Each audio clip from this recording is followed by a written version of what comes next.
بسم اللہ الرحمن الرحیم۔ عزیزان محترم، آپ کی خدمت میں چند گزارشات پیش کرنے لگا ہوں۔ سیدنا علی المرتضیٰ رضی اللہ تعالیٰ عنہ کا فرمان ہے اور امام غزالی رحمۃ اللہ تعالیٰ علیہ نے اپنی کتاب احیاء علوم میں اس روایت کو درج کیا۔ سیدنا علی المرتضیٰ رضی اللہ تعالیٰ عنہ فرماتے ہیں کہ ہمارے پاس جو مال و دولت ہے، جو وسائل ہیں، اگر وہ وسائل، وہ دولت، وہ مال ہم نے حلال اور جائز ذرائع سے حاصل کیے ہیں تو اس مال، اس دولت پر قیامت کے روز اس پر اللہ کی بارگاہ میں حساب ہوگا۔ اور آگے آپ نے فرمایا کہ اگر ہم نے وہ دولت، وہ مال، وہ وسائل ہم نے حرام ذرائع سے حاصل کیے ہیں تو اس مال، اس دولت پر قیامت کے روز اللہ کی بارگاہ میں عذاب ہوگا۔ تو سیدنا علی مرتضیٰ رضی اللہ تعالیٰ عنہ کے اس فرمان سے پتہ چلا کہ مال اور دولت کسی صورت بھی انسان کے لیے واضح طور پر وہ نفع بخش نہیں، اس کے ساتھ کچھ شرائط ہے۔ اگر حلال کا مال ہے اس پر حساب ہے کہ آپ کے پاس جو دولت تھی، جو مال تھا، اس کو آپ نے کب خرچ کیا، کب خرچ کرنا نہیں تھا وہاں آپ نے خرچ کیا، یا جہاں خرچ کرنا تھا وہاں آپ نے خرچ نہیں کیا۔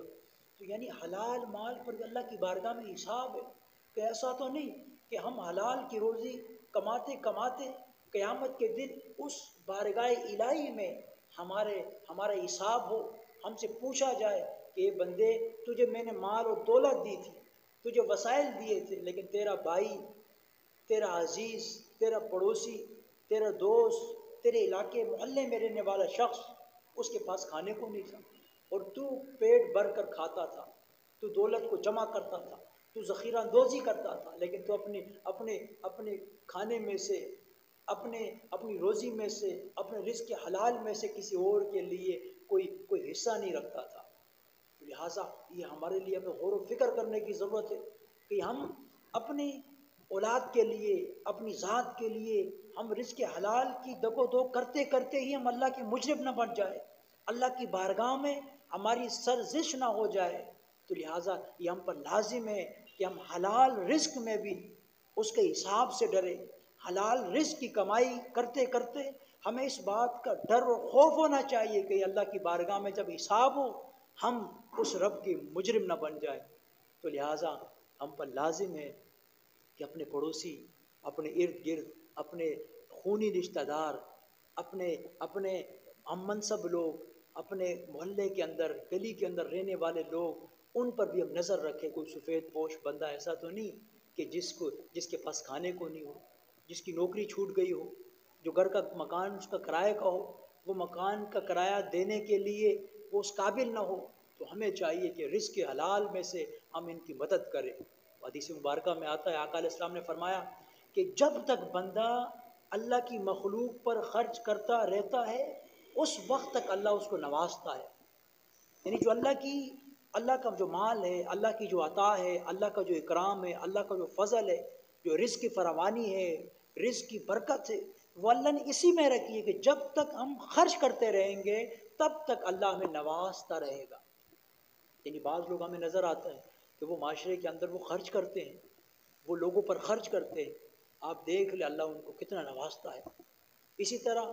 پھر آگے فرمایا علی مرتضیٰ نے کہ جو حرام کا مال ہے اس پر تو حساب نہیں بلکہ عذاب ہے۔ اگر ہم معاشرے کے اندر، سوسائٹی کے اندر ہم دولت کے لیے، دنیا کی آسائش کے لیے، دنیا کی لذت کے لیے، دنیا کی شہرت کے لیے ہم مال جمع کرتے کرتے ہم یہ بھی نہیں دیکھ رہے ہیں کہ یہ مال کا ذرائع کیا ہے، یہ کس ذریعے سے حاصل ہو رہا ہے، تو پھر آپ اس بات کے لیے تیار ہو جائیں کہ آپ پر اللہ کا عذاب اترے گا، اللہ کی نافرمانی ہوگی،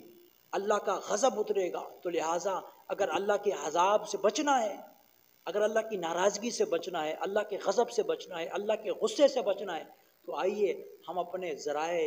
رزق کے ذرائع کو ہم ایک طرف پھر سے نظر ثانی کریں۔ ان ذرائع کو ہم اگر حرام کے ذرائع اس پر توبہ کریں اور ترک کر کے ہم حلال ذرائع کی طرف آئیں، اس سے رزق میں بھی برکت ہوگی، اس میں پھر زندگی کے اندر بھی برکت ہوگی۔ سید علی المرتضیٰ رضی اللہ تعالیٰ نے اس قول مبارک کو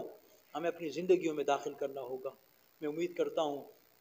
اس بات پر اب عمل کرنے کی کوشش کریں گے اور اپنی زندگی کا حصہ بنائیں گے۔ وما علینا الا البلاغ المبین۔